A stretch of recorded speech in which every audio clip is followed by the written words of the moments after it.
Bem-vindos, estamos entrando ao vivo. Bem-vindos ao podcast do Dr. Fabrício Matheus. Aqui você vai escutar histórias sobre ansiedade, exemplos do dia a dia e como você pode abordar esse assunto na sua vida. A gente vai desmistificar o assunto sem tabus, sem estigmas.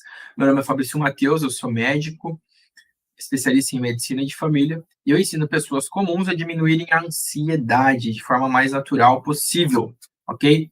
E no tema de hoje, galerinha, hoje nem saí do escritório, cara. Vim direto aqui, ó. Só gravando. Vamos lá. No tema de hoje a gente vai falar sobre causas da ansiedade e como que a gente pode diminuir os sintomas. Então, eu vou elencar 5 causas, ok? E a gente vai discutindo sobre.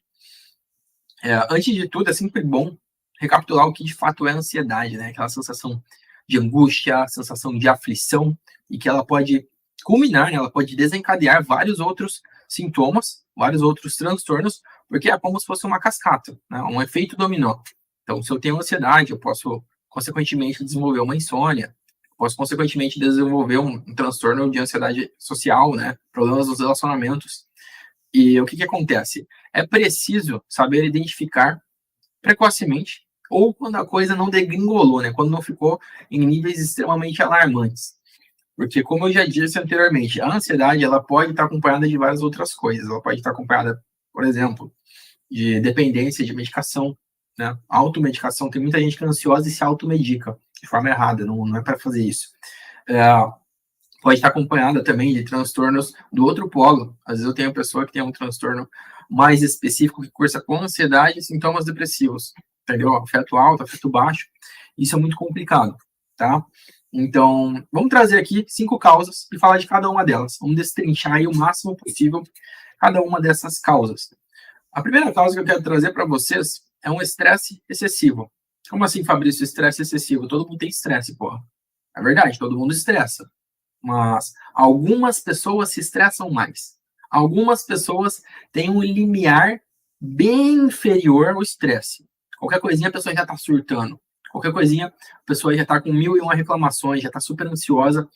E a questão do estresse ela é tão importante, mas tão importante, que boa parte dos quadros que eu já vi, que cursam com transtorno de ansiedade elevado, eles têm como um gatilho ali, causar uma coisa maior, o estresse, né? A pessoa, ela trabalha tanto, ela é tão desorganizada às vezes na vida dela, ela tem tanta coisa orbitando em volta da vida daquela pessoa, ela se sente consequentemente, constantemente estressada. E esse estresse, para ele evoluir para um transtorno ansioso, é daqui para ali, entendeu? Então, presta atenção, como é que está a sua vida em relação à parte do estresse, de fatores estressores. Como é que está meu ambiente de trabalho, como estão meus relacionamentos, como que está a questão do dia a dia, né? Minha rotina, minha vida cotidiana. Como que está em relação a tudo isso? Eu estou constantemente estressado, estou constantemente reclamando, estou constantemente buscando coisas ou elencando coisas as quais me gerem um aperto no peito, me gerem esse estresse constante, né, que consequentemente me gera uma ansiedade. E aí, para ter crise de ansiedade, daqui para ali também, né? E como que a gente evita isso, né?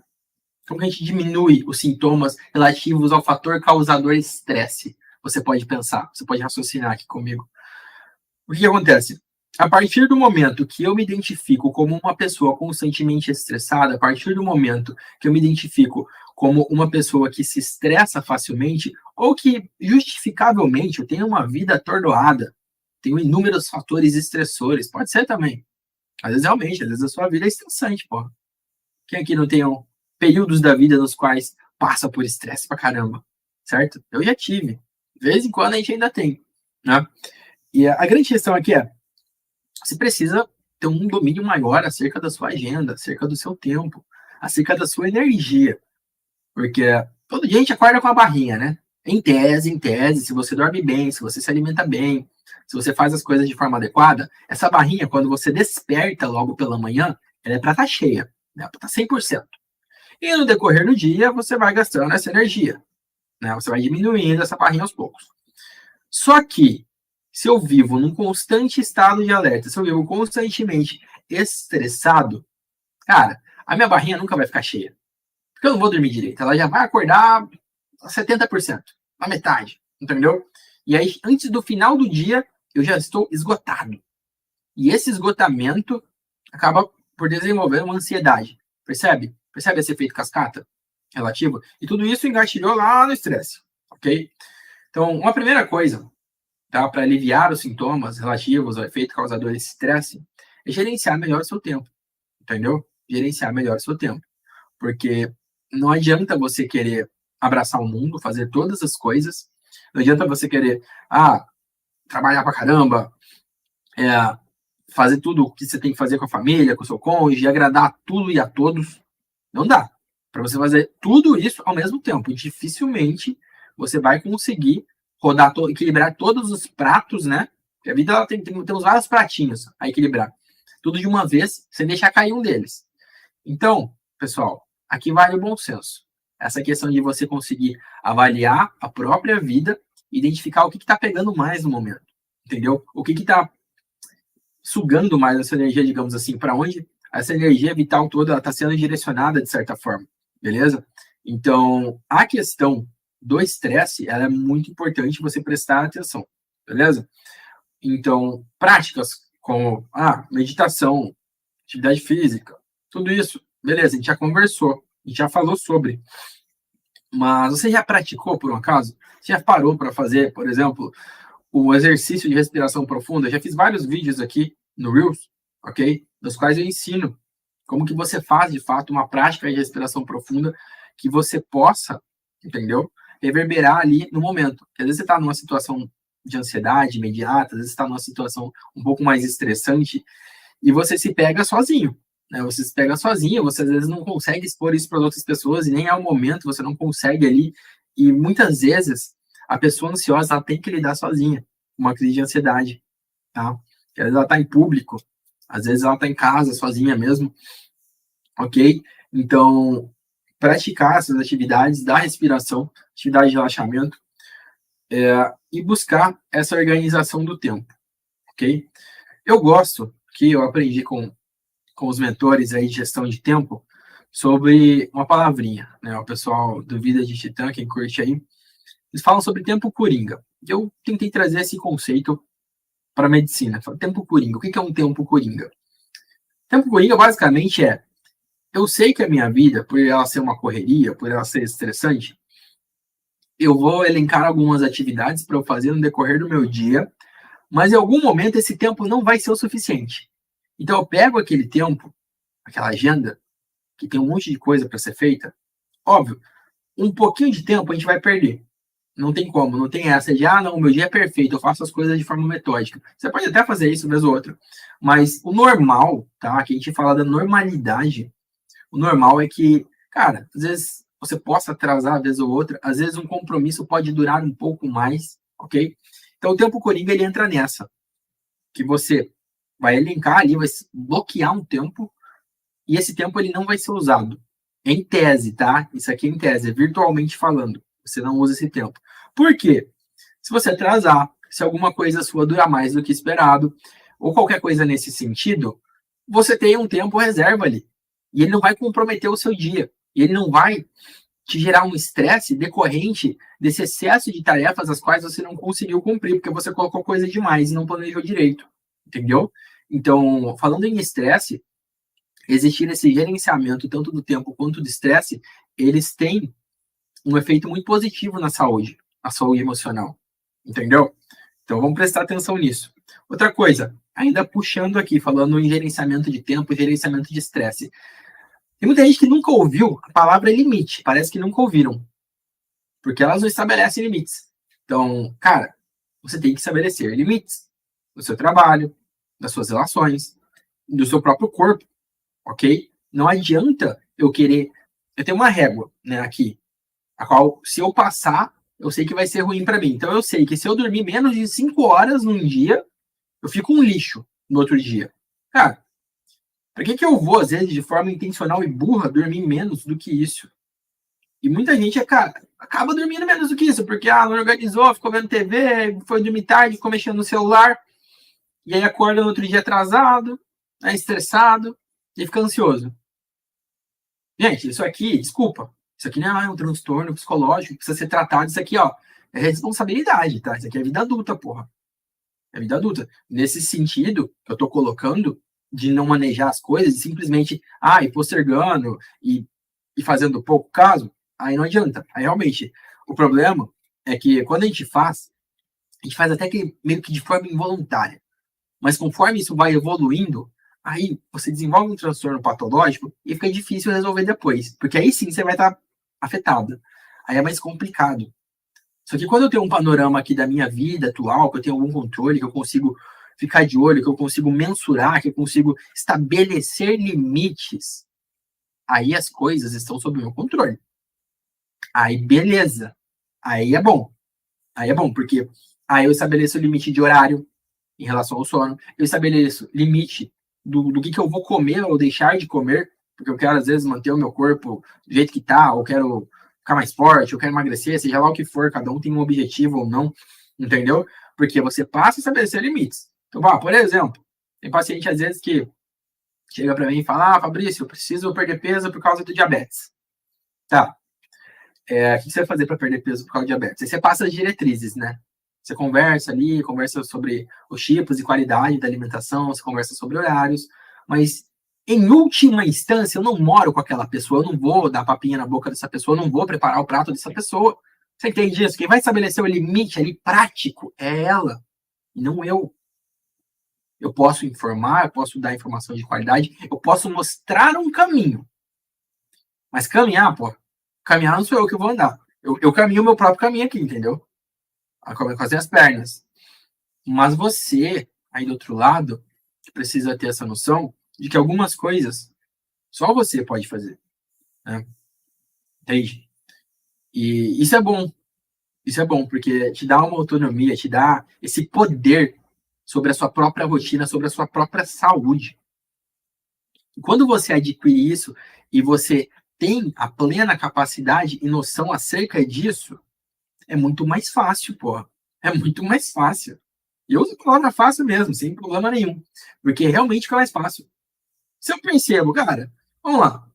E aqui, gente, eu tô partindo do pressuposto de que não existe uma doença orgânica, tá? Não tô falando aqui de que, todo mundo, não, eu tô generalizando de uma forma com que eu suponho que você não tenha uma doença orgânica que está te acometendo, tá certo?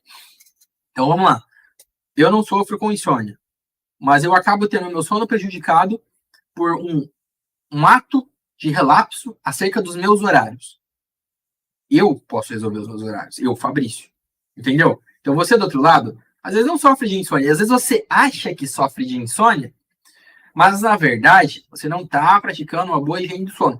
Então, por exemplo, eu não tenho como mudar minha rotina de dormir se eu não mantenho uma certa regularidade. Então, um dia eu durmo 2 da manhã, outro dia eu deito 10 da noite, outro dia eu durmo meia-noite, outro dia 3 da manhã. Não tem como, entendeu? Primeiro de tudo, regularidade. A vida, feliz ou infelizmente, ela requer um tipo de rotina. Mas eu não funciono bem com rotinas. Parabéns, você não está ligado na coisa como que ela é de fato. Mesmo que a sua vida não seja sempre a mesma coisa, algumas coisas necessitam rotina. O seu corpo, ele necessita, de certa forma, alimento em determinados horários. Chamamos isso de café, almoço e janta. Né? Então, se você almoça tarde demais, janta tarde demais, tudo isso causa um desbalanço orgânico. Entendeu? Da mesma forma, sono, o seu ciclo circadiano, ele é feito para funcionar em determinado horário. Né? Então não adianta, eu tenho que trocar o dia pela noite, isso e aquilo. Algumas pessoas, por questões de trabalho, né? Então, às vezes nós temos colegas médicos que dão plantão, colegas enfermeiros, pessoas que trabalham em regime noturno. Tudo bem, mas são exceções e que, ainda assim, essas pessoas têm que buscar alguma forma de amenizar os efeitos disso na vida delas. Porque eu não tô falando que, porque eu trabalho de plantão, beleza, então eu sou uma exceção. Não, pô.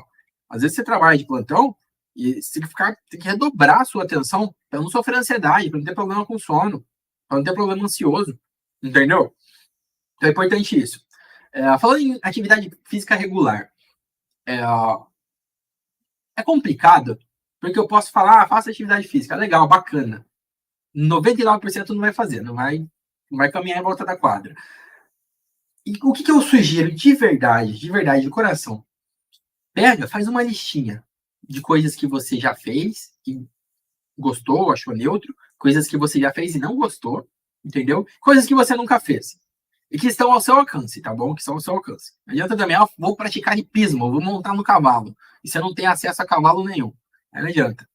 Se bem que sentado no cavalo você não vai fazer tanto esforço, mas faz sim, faz esforço sim. Mas supondo, você tem condição de pagar uma natação, e tem uma academia de natação do lado da sua casa, e você nunca fez. Não sei nadar. Dá para aprender, né? Dá para aprender. Da mesma forma, eu gosto de correr, mas eu não corro sozinho, eu tenho medo de correr sozinho.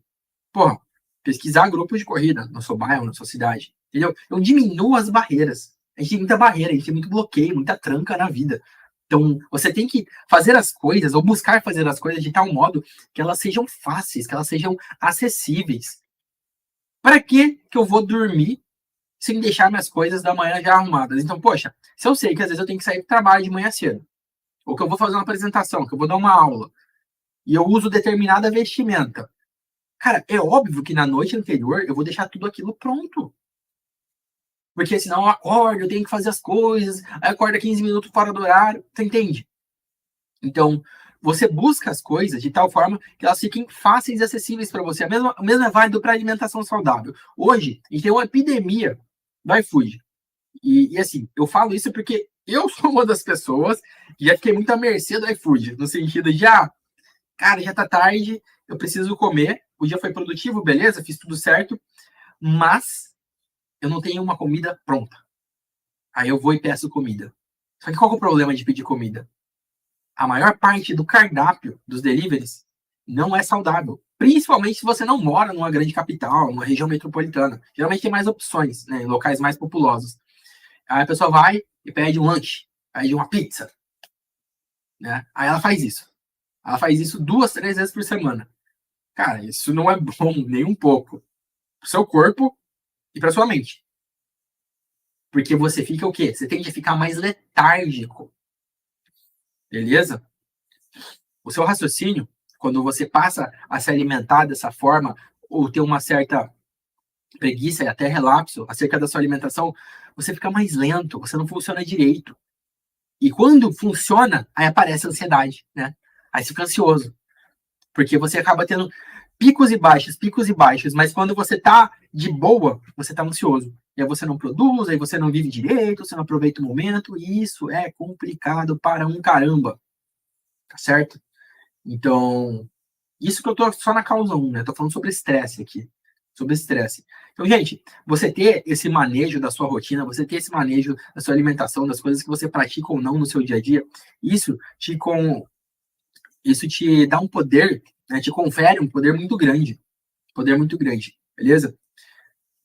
Um outro ponto aqui que eu quero falar, que causa ansiedade, e algumas pessoas vão conseguir sim controlar, outras nem tanto, né? Mas aqui eu tô falando do espectro de maior gravidade, que é pensamentos negativos e ruminantes. Traduz isso, Fabrício, o que são pensamentos negativos e ruminantes? Ruminante, sabe o que é ruminante? Ruminante vem dos bichos que são ruminantes, que eles têm que passar a comida lá e a comida fica sendo digerida. É mais ou menos isso. Às vezes, tem algumas coisas que passam na sua cabeça e elas ficam lá, passando, e você rumina aquilo, você analisa aquilo, você pensa no pior desfecho, você pensa nas piores hipóteses, e aquilo te incomoda, e aquilo te deixa ansioso pra caramba. Aquilo gera pensamentos negativos, e fica esse ciclo danoso e penoso de retroalimentação de coisas ruins na sua cabeça. Isso é um prato cheio para um transtorno ansioso, né? Como que você lida com isso? Óbvio, algumas coisas é muito difícil para uma pessoa que está sofrendo lidar. Ok? Sendo sincero aqui. Mas, novamente, falando em autonomia, algumas coisas ainda estão sob o nosso poder. Algumas coisas ainda te pertencem. Ok? E quando você passa a pegar isso para si e ter um poder sobre aquilo, você consegue manejar. Então, por exemplo, falando em pensamentos, uma coisa que eu gosto e falo para os pacientes fazerem, que auxilia bastante, é você praticar um pouco de meditação, de mindfulness. Ok, mais um assunto aí que muita gente, que eu sei que eu vou falar para muita gente, 99% não vai fazer, mas não faz porque não sabe, ou porque não põe na prática, né? Não põe a jogo. Eu sugiro você pegar pelo menos uma coisa que eu falo em um desses programas, em uma dessas lives, e colocar para jogo. O que é colocar para jogo? É aplicar. né? Buscar aprender, buscar entender, ler material sobre e aplicar na sua vida o mais rápido possível, tá? E agora aqui falando sobre o Mindfulness, a atenção plena, é um tipo de meditação que basicamente é você se forçar, num bom sentido, a estar no momento presente, tirar o foco daqui e botar em qualquer outra coisa. Geralmente é na respiração. Mas, Fabrício, eu já tentei isso e eu não consegui. Certo, eu também não. A primeira vez que eu fiz, eu não consegui. Na segunda, eu também não consegui, nem na terceira, nem na 10ª. Na 30ª, ainda tinha pensamento rodando na minha cabeça. Mas é tipo um músculo, sabe? Você não sai do chassi de grilo pro campeão do Mister Olímpia, da noite pro dia, né? Mas você vai o quê? Vai treinando, né? Vai se alimentando, vai fazendo exercício. A mesma coisa com a sua cabecinha, com a sua mente. Então, se você não consegue as coisas em um primeiro momento, cara, não desanime. Os efeitos, alguns podem até ser de imediato, mas boa parte é como se você estivesse construindo uma casa, tijolo a tijolo, e isso vai mão de obra e vai tempo, tá certo? Então, sobre a atenção plena, é uma dessas coisas que ela tem um benefício muito grande sobre a ansiedade, muito, muito mesmo, tá? Com vários estudos científicos comprovados, beleza? Tanto que na prática clínica, no consultório, vários médicos sugerem, porque, poxa, é uma coisa que vai fazer diferença, é uma coisa que é natural, uma coisa que não custa dinheiro e pode ajudar, tá bom? E pode ajudar bastante.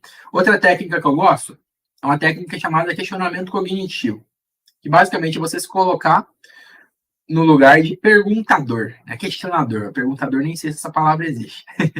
Mas você pega os pensamentos que passam pela sua cabeça, esses pensamentos que ficam ruminando, né? Que ficam ali, rodando, rodando, rodando, e você começa a questioná-los. Cara, isso aqui que tá batendo aqui, me martelando o dia todo. Por que tá assim, né? Isso faz sentido? Qual o grau de importância que eu estou lidando? E aí você cria, cada um pode fazer o seu próprio filtro. Você cria alguns filtros. Ó, fala dos meus filtros, tá? Que eu gosto muito. Eu costumo pensar, caso alguma coisa esteja me incomodando, isso vai fazer diferença daqui a um ano? Vai, né? Porque aí depende de como você vai respondendo essas perguntas, sim ou não, o quão atenção você despende nisso, tá? Isso vai fazer diferença daqui a um ano? Isso é algo que oferece risco para mim ou para as pessoas que eu amo? Isso é uma coisa que, se eu não parar de pensar nisso para resolver isso, cara, vai afetar minha vida agora no curto prazo? Entendeu? E você vai passando essa peneira, quando você vai ver, os pensamentos que não fazem tanto sentido assim, eles perdem força. Eles perdem força. Eles caem. Você não pensa mais nisso, você consegue se livrar deles. Assim, ó. Entendeu?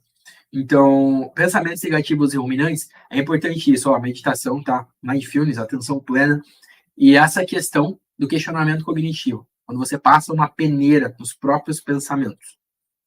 Uma outra técnica muito legal e efetiva chama-se diário de gratidão. E você provavelmente já ouviu alguém falar disso, mas eu vou explicar como que você faz, de fato, um diário de gratidão de verdade. Diário de gratidão, o ideal é você fazer dia a dia, entendeu? Se possível, uma vez por dia. Pode ser no final da noite, no início da manhã, como ficar melhor para você. Mas o grande truque aqui tem coisas que a gente já é grato naturalmente, porque a gente ama. Eu suponho. Então, por exemplo, poxa, eu sou grato pela minha família, eu amo a minha família, sou grato pela minha vida, entendeu? E só que o que acontece? Se eu escrever exatamente isso todos os dias, não vai funcionar. A sua mente, em determinado ponto, ela é meio travessa, entendeu? Ela meio que sabe, ela fala, a Fabrício tá falando óbvio aqui, entendeu? A Fabrício tá falando a mesma coisa. Então, ó, sabe o que você faz? Dia após dia, beleza, você pode até agradecer essas coisas. Você tem, na verdade, que agradecer essas coisas. Só que você vai pensar em coisas muito específicas e até pequenas. Ok? Até pequenas. Eu vou dar exemplos. Então, hoje, tive uma rotina corrida, tinha que dar uma aula. E era uma coisa que estava fora do meu radar, né? Que eu planejei a aula e tal. E deu tudo certo com a aula, as pessoas adoraram. Porque ó, tem uma coisa que não é habitual. Aí eu fui no shopping, passei, fui fazer umas compras, tomei um café, e o café estava muito bom, muito gostoso o café. E aí eu lembrei de uma pessoa da minha época, do ensino médio, que era meu amigo, fazia tempo que eu não falava, e aí eu entrei em contato com ele para a gente marcar um dia para sair. E aí ele respondeu e confirmou. Cara, 3 coisas. Você pode agradecer por essas 3 coisas. Um café, um amigo e uma aula bem dada. E aí você especifica, seja específico naquilo, entendeu? E conforme você vai empilhando, igual eu disse, a analogia dos tijolos, né?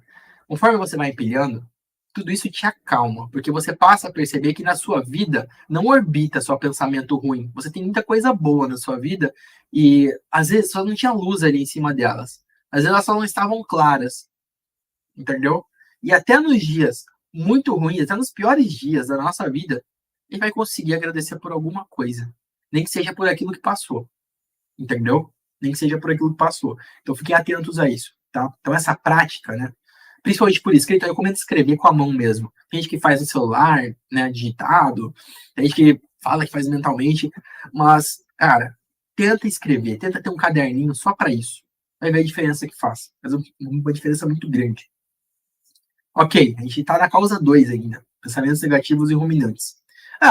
Outra coisa óbvia até, né, para mim pelo menos é óbvio, qualquer coisa que distrai a sua cabeça, porra, que você goste. Óbvio que não te tire dos eixos, né? Porque senão a gente entra no escopo do vício. Então, por exemplo, eu, Fabrício, eu gosto de assistir uma série de comédia. Então, pô, já fiz o meu trabalho, já me alimentei bem, tô no meu horário ali do sono, tenho ali 30 minutos. Eu quero assistir um episódio do The Office. Eu gosto do The Office. Alguém assistiu aí já? Série antiga, já até acabou, mas é muito boa, é engraçada, me faz rir, me faz bem. Pô, eu vou pôr um The Office pra eu assistir. Às vezes para você é novela, né? Novela SBT. Não sei, né? Isso faz bem para você? É agregador de alguma forma? Isso pode ajudar, né? Isso te tira ali daquela ruminação, daquele pensamento, porque te distrai, te faz bem. Só que assim, não adianta nada a gente pegar essas coisas e usar como escudo para as coisas que a gente deveria estar fazendo ter feito, né? Porque uma coisa é eu ter um dia super produtivo, ter feito as coisas que eu tinha que fazer, separar um horário específico e aí aliviar esse meu estresse. Outra coisa é eu usar como uma forma de procrastinação. Aí não, né, porra? Aí você não tá sendo nem um pouco adulto. Desculpa, tá? Então, desculpa. Vamos dar lugar às coisas certas, ok? Entrando na causa 3, então aqui, ó, já falei sobre estresse excessivo, pensamentos negativos e ruminantes. A terceira causa de ansiedade que eu quero comentar com vocês é um estilo de vida desbalanceado. E isso pode ser entendido de várias formas. Estilo de vida desbalanceado. O que é isso, Fabrício? Quando a nossa vida está toda bagunçada, nossos relacionamentos estão bagunçados, nossa alimentação está bagunçada, nosso sono está bagunçado, você olha para tudo, não tem uma coisa que salva. Não tem uma coisa que você olha e fala, não, aqui está tudo bem. Não, tem gente que tá um redemoinho, né? Parece uma Tasmania, a vida da pessoa. E isso é um problema, pô, porque para mim, não sei se para você mas para mim é muito claro que se eu levar um estilo de vida bagunçado, desbalanceado, todo lascado, é óbvio que eu vou ficar ansioso, porra. É óbvio. Não tem como. Estranho seria eu estar pleno de bem com a vida. Aí eu acho estranho, né? Aí eu acho que a pessoa deve ter algum outro transtorno, que é o transtorno da preguiça, do não se importar, sei lá. Porque o normal, quando a nossa vida está um desbalanço, é você ficar estressado, é você ficar ansioso, né? Isso é até um mecanismo de defesa. Só que, gente, não adianta nada você ter um mecanismo de defesa, ok? Se você não sabe usar isso a seu favor. Dica: aqui, quando a gente fala em estilo de vida desbalanceado, olha para todas as áreas, vê aquela coisa que consegue ligar com as outras áreas. Geralmente tem uma, entendeu? E eu vou explicar como é que isso funciona. Por exemplo, tem uma pessoa que fuma. A pessoa fuma cigarro, ela é fumante, ela percebe que ela se alimenta mal também, que os relacionamentos dela estão indo de mal a pior, ela percebe várias coisas ruins. E aí ela decide focar em parar de fumar. Eu vou parar de fumar. Dane-se todo o resto. Eu vou focar só em parar de fumar. Eu acho que essa coisa aqui é a principal. Eu acho que essa coisa vai reverberar nas outras. E aí, o que ela faz? Ela busca estratégias para parar de fumar. Talvez ela consulte um médico, né? Vai usar um adesivinho de nicotina, vai tomar uma bupropiona, sei lá. Ela vai fazer o ciclo ali antes do vagismo. Só que olha que engraçado, né? É até irônico isso. A partir do momento que ela decide, ela tomou a decisão, vou parar de fumar. E aí ela olha e percebe que a respiração dela não é tão boa. Ela fala, cara, vou fazer uma atividade física para melhorar o meu vigor. Aí beleza. E aquilo se retroalimenta positivamente, porque ela percebe que por ela ainda estar fumando, a performance dela numa corrida não é tão boa. Ela fala, caramba, quero melhorar na corrida. Porque ali na corrida ela começou a fazer amigos. E aí, de repente, ela percebe que os amigos estão performando melhor que ela vai participar do campeonato porque os amigos vão participar. Ó, então ela já melhorou atividade física, melhorou o círculo social, tudo porque ela decidiu parar de fumar. É uma coisa que trouxe as outras. E aí, ela vai conseguindo, ela diminui mais ainda a frequência do cigarro.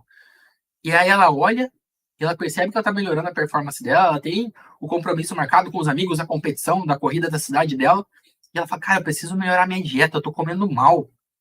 E isso tá afetando, né? Tá me afetando aqui com meus relacionamentos, tá me afetando aqui na corrida. Aí ela começa a se alimentar melhor. E de repente ela tá dormindo mais cedo e com mais qualidade.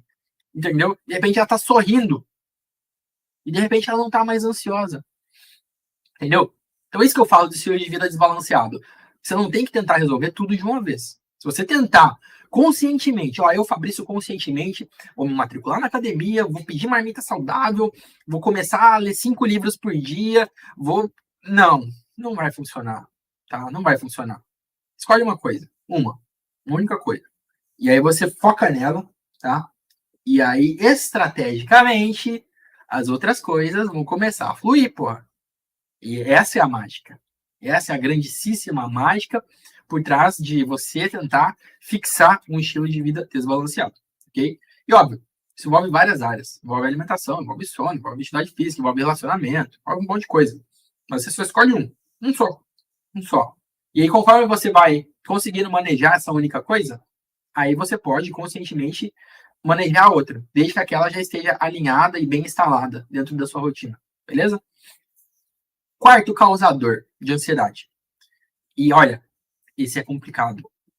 Esse é complicado porque é um fator que algumas pessoas sofreram e outras não. Que são os eventos traumáticos, tá? Nem todo mundo teve um evento traumático na vida, mas algumas pessoas sim. E a forma, às vezes, que você enxerga esse evento, que você lida com esse evento, mesmo que já tenham passado anos, ela pode reverberar num transtorno ansioso. Às vezes foi, não sei, um assalto, às vezes foi uma doença que foi muito difícil, uma cirurgia que você fez, uma pessoa que você perdeu, um acidente. Então, eventos traumáticos, eles precisam, de alguma forma, serem alinhados na mente da pessoa. Precisa depurar isso. Não pode ficar uma coisa mal resolvida. Porque se fica mal resolvido, tende a gerar ansiedade, sabe? Então, a partir do momento que você sabe que na sua vida existe alguma coisa que aconteceu no passado e que ainda reverbera nos dias de hoje, atualmente, essa coisa ali é prudente que ela seja abordada. Entendeu? Ah, Fabrício, como que a gente faz a abordagem de eventos traumáticos? Como que a gente consegue, né, lidar com isso da melhor maneira?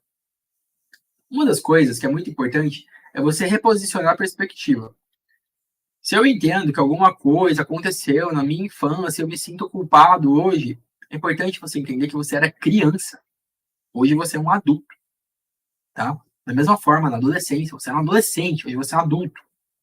Ah, mas aconteceu, eu já era adulto, eu sinto culpa. Você era culpado mesmo? Se você era culpado, como que você pode, a partir de agora, assumir algum tipo de responsabilidade? Como que você pode lidar com esse evento, com esse transtorno? Algumas coisas a gente não pode apagar. Infelizmente, né? A vida ela é um livro que você escreve a caneta e não pode passar corretivo. Tá certo? Mas uma próxima página existe para você escrever. Ok? E é a partir dessa página que eu quero que você, que teve algum evento traumático na sua vida, que desencadeou um transtorno ansioso, entenda que é a partir disso que você vai lidar. Tá certo? Porque não adianta só a gente ter essa ruminação. E olha, uma coisa liga a outra, né? Às vezes você tem essa questão do evento traumático, isso pode ruminar na tua cabeça. Isso pode ser uma coisa que realmente te afete. Então, você precisa, de alguma forma, depurar isso, de alguma forma, investigar isso dentro da sua própria biografia e praticar um exercício próprio de autocompaixão consigo mesmo. Entender que você, antes de tudo, tem que se amar. Você, antes de tudo, tem que entender a si próprio. Entender que, independente de você ter culpa ou não, porque na maioria das vezes não tem, acerca dessas coisas que acontecem, né, que a gente costuma tomar o fardo para si, e aí você vai soltando, você vai aliviando a carga. E a partir do momento que essa carga ela passa a ser aliviada, você fica menos ansioso. Tá? A ansiedade ela diminui naturalmente. Naturalmente. Beleza? E é importante também você engajar em atividades que sejam criativas, que despertem a sua criatividade. Porque a partir do momento que você tem uma coisa do seu passado que não está bem resolvida, é importante você ter novos inputs aqui. Então, às vezes, pintura, escrever mesmo, qualquer coisa que você possa ter inputs e outputs, né? Coisas, pensamentos entrando, ideias entrando e sentimentos saindo, ideias saindo, você consegue lidar melhor com esses estresses, tá? Você consegue lidar melhor com esses transtornos que aconteceram. Isso, consequentemente, alivia a sua ansiedade, ok? E o quinto fator causador e último do programa de hoje são expectativas irrealistas, até travou a língua aqui, e perfeccionismo, que na maior parte das vezes é uma desculpa, tá? É verdade isso. Mas que às vezes a gente tem, né? Então, poxa, vamos supor, fui convidado para palestrar numa empresa, e eu, na minha cabeça, tava achando que ia ser um auditório super chique, bonitão, com um monte de gente em terno e gravata, uma sala lotada. Preparei uma aula top, vesti meu terninho, fui lá. Cheguei lá, era uma salinha pequenina, os funcionários, tinha poucos funcionários que estavam ali nem prestaram atenção direito. E aí as suas expectativas não bateram com o que de fato foi. E tem muita gente que acaba fazendo isso para tudo na vida, né? Ah, tem uma festa de aniversário. Ah, não, porque vai ser o melhor aniversário do mundo, todos os convidados vão comparecer, eu vou ganhar o melhor presente. E não bate. Quando você coloca todas as réguas de forma extremamente elevada e irreal, a sua vida vai ser um eterno desencadear de frustração. Mas, Fabrício, você está me falando que eu não devo esperar o melhor? É isso mesmo? Não, de forma alguma. Tô falando que você tem que ser um pouco mais racional, um pouquinho mais pé no chão, porra, para saber que nem sempre as coisas são da forma com que tá na nossa cabeça, tá? E se a gente for ficar esperando o melhor, o perfeito, você vai viver ansioso, ok? Então, alinhar expectativas, o alinhamento de expectativa, de que, cara, as coisas podem dar errado, pode não ser da forma como que eu achei, eu vou perguntar antes, eu vou investigar antes, eu vou verificar antes como é que é isso aí. Você passa a ficar mais instalado na realidade, pô, porque senão você fica aqui no mundo da lua, pô. E o mundo da lua é repleto de ansiedade, certo? Então, importante, galera, é um alinhamento de expectativa, tá? Um alinhamento de expectativa, um perfeccionismo no qual você busque o que é ideal e não o que é perfeito necessariamente. Você pode até buscar a perfeição, mas sabendo que, cara, às vezes eu vou atingir ali um 80%, 85%, e muitas vezes isso é mais do que o suficiente. Porque senão você sempre vai se julgar no sentido ruim da palavra, sempre vai estar ruim, nada nunca vai ser bom, você nunca vai conseguir aproveitar, isso é péssimo, tá bom? E eu falo isso, pô, de causa própria, porque eu já fui muito assim. Às vezes eu não conseguia aproveitar o momento porque não estava exatamente do jeitinho que você queria. E aí você se frustra, e um negócio que podia ser puta bom, puta legal, não foi, né? Foi chato, foi enfadonho, porque a minha expectativa tá lá em cima, porque eu tava com tanto perfeccionismo que eu não consegui lidar com o que me foi apresentado ali naquela realidade específica. Ok? Então, se você se enxerga como uma pessoa dessas, esse realinhamento com a realidade é muito importante, tá? Você, às vezes, está sempre aqui, o que é real é aqui, tá bom? Você está sempre lá em cima, no mundo das nuvens, e a realidade, ela está acontecendo. E não tem problema, vez ou outra, você ir para o mundo das nuvens. O problema é que tem gente que vive lá em cima, tá? E isso afeta a rotina, afeta o cotidiano, afeta tudo isso e gera ansiedade. Beleza? Então, gente, vamos chegando aqui no final. Eu vou recapitular rapidinho para vocês as 5 causas que foram exemplificadas aqui no programa de hoje. Eu falei sobre estresse excessivo, falei sobre pensamentos negativos e ruminantes, falei sobre estilo de vida desbalanceado, falei sobre eventos traumáticos, sobre expectativas irrealistas e perfeccionismo em excesso, tá? Então, quando você cria noção acerca dessas 5 causas, você consegue abordar elas de forma mais estratégica, de forma mais inteligente. E a partir disso, você consegue, sim, aliviar os seus sintomas ansiosos de forma natural, de forma tranquila e num tempo bem menor do que você conseguiria caso você não tivesse a noção dessas causas, certo? Se vocês tiverem sugestões, podem estar me mandando em todas as redes sociais, YouTube, Facebook, Instagram. Lembrando, este podcast, esse programa, ele vai ficar gravado no Spotify, tá bom? Então você pode ter acesso a ele na íntegra no Spotify. Todas as quartas estaremos ao vivo aqui com o podcast Dr. Fabrício Matheus. Por hoje é isso, fiquem com saúde, fiquem com Deus e até a próxima.